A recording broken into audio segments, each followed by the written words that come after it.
अस्सलाम वालेकुम my viewers, welcome to my channel. उम्मीद करती हूँ आप सब ठीक होंगे। अल्हम्दुलिल्लाह हम सब भी बिल्कुल ठीक है। तो जी मैं आगे एक और वीडियो के साथ ज़बरदस्त सी रेसिपी लेके आज हम बनाएंगे देगी स्टाइल मुतंजन या जर्दा आप कह सकते हैं। बहुत ही डिलीशियस और यमी बनता है, बिल्कुल जैसे शादियों पे आपको मिलता है ना देगी स्टाइल का जर्दा, बिल्कुल वैसे ही ये बन के तैयार होगा। बहुत आसान सी रेसिपी है, बस थोड़ी सी मेजरमेंट को ध्यान में रखें तो बिल्कुल देगी स्टाइल का ही मुतंजन आप रेडी कर सकते हैं। तो चलें जी स्टार्ट करते हैं हम आज की रेसिपी। यहाँ पे मैंने 2 कप जो है सेला राइस लेके अच्छे से धो के उनको आधे घंटे से भिगो के रखा हुआ है। अब यहाँ पे मेजरमेंट का आपने ख्याल रखना है, जिस कप से हम चावल मेजर करेंगे उसी कप से हम चीनी और घी को भी मेजर करेंगे। तो 2 कप चावलों के लिए 1 कप आपने चीनी लेनी है। सेम कप की मेजरमेंट आपने लेनी है। इसी कप के मैंने 2 चावल लिए थे 2 गिलास, तो 1 कप जो है मैंने चीनी का लिया। ठीक है, जब 1 कप चीनी है तो घी जो है वो आधा कप होगा, यानी चावलों से आधी जो है वो चीनी होगी और चीनी से आधी जो है वो घी होगा। ठीक है, तो ये मेजरमेंट आपने ध्यान में रखना है। जितने भी गिलास आप चावल बना रहे हो ये मेजरमेंट आपने ध्यान में रखनी है। अब यहाँ पे मैंने एक बर्तन में पानी चढ़ा लिया। जब पानी बॉईल होगा तो सिंपली हमने चावलों को कुछ भी पानी में डाले बगैर यहाँ पे बॉईल कर लेना है। ठीक है, सारे चावल आप इसमें डाल दें और आपने इसको बॉईल करना है। ध्यान ये रखें कि जर्दा अगर आपको देगी स्टाइल का और परफेक्ट चाहिए ना तो आपने जो है ना बासमती राइस नहीं सेला राइस यूज करने हैं। और यहाँ पे अक्सर लोग ये गलती करते हैं कि बिरयानी की तरह एक कनी छोड़ देते हैं। आपने फुल डन इसको करना है और फुल डन करके आपने इनको स्ट्रेन कर लेना है।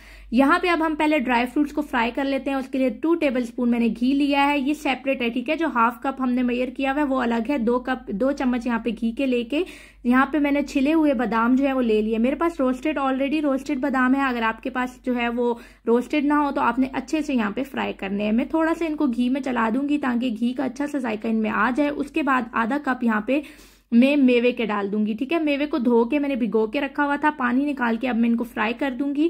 इतनी देर तक आपने फ्राई करना है कि मेवा जो है ना वो अच्छे से फूल जाए। जैसे हम फ्राई करते हैं ना तो मेवा जो है ना वो साइज में थोड़ा सा डबल हो जाता है। तो ये देखें थोड़ी देर मैंने फ्राई किया तो ये देखें ये फूल गया है, डबल हो चुका है साइज में। अब हम इसमें बाकी ड्राई फ्रूट डाल लेते हैं। 1/4 कप मैं पिस्ताशियो का डाल रही हूँ। अच्छा, ये मैं आपको अपनी मेजरमेंट बता रही हूँ, आप जितनी ड्राई फ्रूट खाना पसंद करते हैं ना उतना आप ऐड कर सकते हैं। हाफ कप यहाँ पे मैं कोकोनट कटा हुआ डाल रही हूँ। कोकोनट को ज्यादा फ्राई नहीं करना वरना ये ज्यादा हार्ड हो जाएगा, बस जस्ट हल्का सा आपने स्टर करना है ताकि इसमें अच्छे से घी का टेस्ट आ जाए और जो है ना बाकी सारी चीजों के साथ ये अच्छे से रोस्ट हो जाए। ठीक है, तो बस ये यहाँ पे डन हो चुका है। चूल्हे को करेंगे बंद और इसको हम साइड पे कर देंगे। अब यहाँ पे हम जो है अपने मुतंजन की तैयारी कर लेते हैं। हाफ कप जो हमने घी मेजर किया था वो हम जो है इस कढ़ाई में ऐड कर देंगे और ऐड करके जो है ना हमने इसको हल्का सा मेल्ट आउट करना है। जब इसे मेल्ट आउट हो जाएगा तो 4 लौंग और 3 इलायची जो है ना सब्ज़ इलायची खोल के मैं इसमें ऐड कर दूंगी। आंच आपकी बिल्कुल मीडियम लो पे होनी चाहिए क्योंकि जो हमारा घी बहुत गर्म होगा ना तो जब हम चीनी डालेंगे तो वो कैरमलाइज हो जाएगी। इसलिए मैंने बिल्कुल हल्की आंच में इसको हल्का सा चंद सेकंड के लिए स्टर करके मैं इसमें 1 कप जो चीनी हमने मेजर की थी वो इसमें ऐड कर दूंगी। देखें आपको बिल्कुल बबल्स नजर नहीं आ रहे ऑयल में क्योंकि मेरी आंच जो है वो बिल्कुल लो है। ठीक है, बिल्कुल लो आंच पे इसको हमने मिक्स करना है क्योंकि ऑयल अगर आपका ज्यादा गर्म होगा आप चीनी डालेंगे वो फौरन कैरमलाइज हो जाएगी, आपके चावल सख्त होने लग जाएंगे। तो आपने हल्की आंच पे इसको पिघलाना है। अब आप इसको स्टर करते करते आपने इस चीनी को पिघलाना है। चीनी में अपना भी वाटर कंटेंट होता है, आप थोड़ी देर बाद देखेंगे पिघल के बिल्कुल पानी हो जाएगी। जैसे आपको लगे कि आप पानी जो है वो थोड़ा कम है तो 2 टेबलस्पून मैंने इसमें वाटर ऐड किया है। बस इससे ज्यादा आपने पानी ऐड नहीं करना। 2 टेबलस्पून हम वाटर ऐड करेंगे ताकि हमारी चीनी जले नहीं और इसको हम मिक्स करते जाएंगे। ये देखें थोड़ी देर में चीनी ने अपना सारा पानी रिलीज किया और ऑयल के साथ अच्छे से मेल्ट आउट हो चुकी है। इस टाइम पे जब आपको चीनी का कोई दाना नहीं दिख रहा अब आपने इसमें चावल ऐड करने हैं। अब जो हमने बॉइल्ड राइस थे वो इसमें ऐड करने हैं और इसको अच्छे से हमने इसके साथ मिक्स करना है। शुरू में तो आप जैसे ही डालेंगे ना तो चावल आपका घी और आपका जो शुगर का पानी है वो सारा जो है ना वो एब्जॉर्ब कर लेगा, लेकिन थोड़ी देर में ना आपका पानी जो है वो रिलीज हो जाएगा। तो इस टाइम पे आपने आंच को कर देना है मीडियम हाई। और अब जो है ना आप देखें अभी आपको पानी नहीं दिख रहा, लेकिन जैसे ही मिक्सिंग करेंगे ना थोड़ी देर में आपको वो पानी जो है ना वो रिलीज होता दिखेगा। ये देखें ये सारा पानी आपको दिख रहा है ना। अब इसको हाई आंच पे रखते हुए आपने ये पानी ड्राई आउट करना है। ठीक है, आपका पानी अच्छे से ड्राई हो जाना चाहिए। थोड़ी देर इसको हम इसी तरह मीडियम आंच पे चलाएंगे। पानी जो है वो अब ड्राई आउट हो चुका है। अब मैं जो है ना वो चावलों को जो है वो थोड़ा सा सेट करके इनके ऊपर कलर डाल दूंगी। कलर आप अपनी मर्जी के ऐड कर सकते हैं। मैं इसमें ऑरेंज कलर जो है वो इसमें ऐड कर रही हूँ। किसी भी डिजाइन में आप जैसे चाहें वैसे ऐड कर दें। जो है ना थोड़े थोड़े आपने ऐड करने हैं। मेरे पास लिक्विड कलर्स हैं तो मैं इस तरह डाल रही हूँ। अगर आपके पास पाउडर कलर या दूसरे जो मिक्सिंग वाले होते हैं उनको हल्का हल्का आपने पानी में मिक्स करके चम्मच की मदद से ऐड कर देना है। रेड कलर भी मैंने इसमें ऐड कर दिया है और ग्रीन कलर भी मैंने ऐड कर दिया है। बीच में थोड़े से आपने सफेद चावल छोड़ने हैं तो ताकि मिक्सिंग करें तो सारे कलर मिक्स ऐड हों और बीच में थोड़े से सफेद चावल भी बच जाए।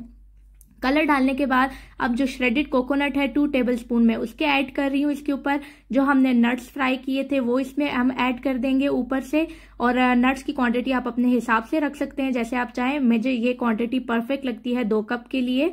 उसके बाद जो है इसके ऊपर मैं मावा ऐड कर रही हूँ, जो खोया होता है, ठीक है, फ्रेश खोया मैं इसके ऊपर ऐड कर रही हूँ। अगर इन केस आपके पास मावा नहीं है तो आप जो है ना इसके ऊपर मिल्क पाउडर जो होता है ना वो 2 टेबलस्पून स्प्रिंकल कर दें।